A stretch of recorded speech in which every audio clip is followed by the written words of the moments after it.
અંધભક્તો રાહુલ ગાંધીને અમથો જ પપ્પુ નથી કહેતા. રાહુલ ગાંધીના કામ પણ એવા જ છે. તો ચાલો તમને એનું એક મૂર્ખામી ભર્યું કામ જણાવું. કારણ કે ઘણી વખતો અંધભક્તો એમ કહેતા હોય છે કે ભાઈ કોંગ્રેસના જમાનામાં આમ થતું તેમ થતું, તો તમે એના વિશે કેમ નથી બોલતા? તો વિચાર્યું કે ચાલો આજે એના ઉપર પણ એક વિડીયો બનાવી દઈએ. તો થયું એવું કે 2014માં યુપીએસસીની પરીક્ષામાં સીસેટ નામનો એક બદલાવ કરવામાં આવે છે, જેના કારણે આ પરીક્ષાની અંદર ગણિતના વધુ પ્રશ્નો આવી જાય છે. એટલે આ પરીક્ષામાં જે આર્ટ્સના વિદ્યાર્થીઓ બેઠા હતા તેમના નપાસ થવાના ચાન્સ વધી જાય છે, અને થાય છે પણ એવું છે. એટલે આ જે આર્ટ્સના વિદ્યાર્થીઓ હતા તે આ પરીક્ષા બાદ નેગેટિવ પરિણામ આવતા રાહુલ ગાંધીને મળે છે અને રાહુલ ગાંધીને રિક્વેસ્ટ કરે છે કે સાહેબ, આ જે પરિવર્તન થયું છે એના કારણે અમારા આર્ટ્સના વિદ્યાર્થીઓને તકલીફ પડી છે, તો અમને એક ચાન્સ આપો કે અમે ફરીથી આ પરીક્ષા આપી શકીએ. તો રાહુલ ગાંધીએ શું કર્યું હશે તમે જાણો છો? રાહુલ ગાંધીએ કીધું તમને એક નહીં 2 ચાન્સ આપ્યા. બોલો, છે ને કેવો મૂર્ખો છે? એટલે પબ્લિકનું થોડી વિચારવાનું હોય. આ કોક્રોચીસનું કોઈ વિચારે? પણ આ મૂર્ખો માણસ છે કે એણે આ આર્ટ્સના સ્ટુડન્ટોને ચાન્સ આપી દીધા કે 2 ચાન્સ. હવે આર્ટ્સના સ્ટુડન્ટોએ એમ કીધું કે યાર અમારો 1 વર્ષ બગડ્યું છે, તો જે લોકો 1 વર્ષ પર અટકેલા છે લાસ્ટ, એની વય મર્યાદા પૂરી થાય છે, તો 1 વર્ષ વય મર્યાદા પણ વધારી આપો.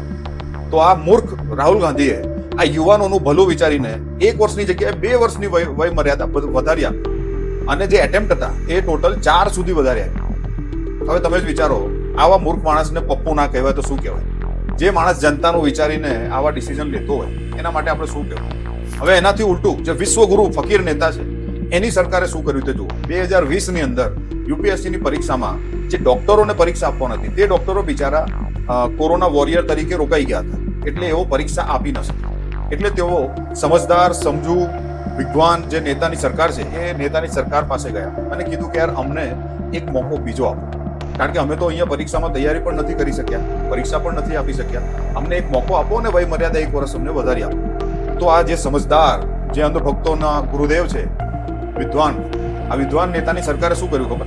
બોર્ડેને કીધું ભાઈ જાઓ, ચલો નીકળો, કોઈ જરૂર નથી તમારી, તમારે કોર્ટમાં જઈને લડી લો. અને એ લોકો બિચારા કોર્ટમાં ગયા તો કોર્ટે પણ એમ જ કીધું કે અમે આમાં કશું નહીં કરી શકીએ, તમે યુપીએસસી પાસે.